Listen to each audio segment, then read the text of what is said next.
Okay, next up is Legendary. This is a middle of the road, middle city, suburban high school drama, yada yada yada.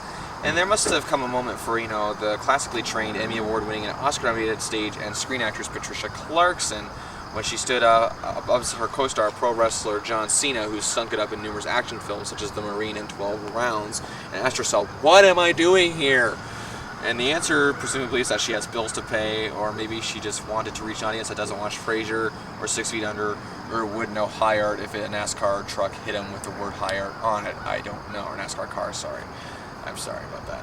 But anyway, the fact of the matter is, it doesn't actually seem to be giving it her all at all in this film, playing Sharon, the mother of a geeky teen and an older estranged son, of course, that being Cena, who was once a high school wrestling phenom, now constantly in trouble with the law. And, and there's maybe one except, a moving scene where they discuss death and whatnot. Seeing her in the crowd yelling during a wrestling match, squeeze it, just seems wrong and weird and embarrassing. However, Devin Gray, who's the star of the teen-oriented film and plays the teenage son, that was produced actually by WWE, he holds up the center pretty well. And when called upon to do ridiculous scenes like weighing in naked at a wrestling match to psych out his opponent, given that his this high school drama is set in a tiny Oklahoma town, I'm not sure how that would have played out in real life. Probably not very well. Regardless, the former semi-regular on Dexter, this is a 135-pound Cal Chetley, never wavers, whatever, but still, it's just confusing. Cena just does not lend anything to this film. He's a good wrestler, he's a good performer on television when he's wrestling, but he just is not a good actor. He should just give it up already. I cannot stand watching him on screen much longer.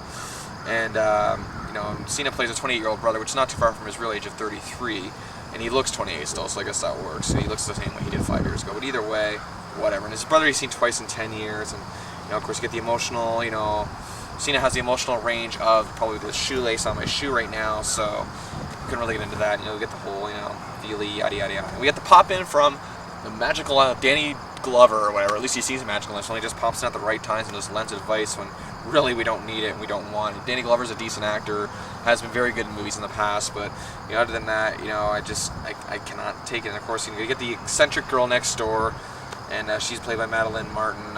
She's from Californication, yada yada, blah blah blah. You just get the whole Gossip Girl clone thing.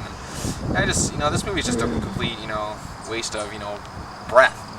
I just don't get what they were trying to accomplish here. Sharon, of course, doesn't want the Calvin wrestle because it's dangerous, yada, yada, yada, yada. Again, we just get the prototypical stuff here. They're not even making an effort. If there's an effort there, I would probably give this film 2 stars, but I can't. This film makes no effort to give anything, of course. And, Glover's plays somebody from the family's past. We really don't care why or who he is. And we don't care why or who anybody else is, And the wrestling coach played by John Posey, who... A trivia question was the original choice to play Danny Tanner on the TV series Full House.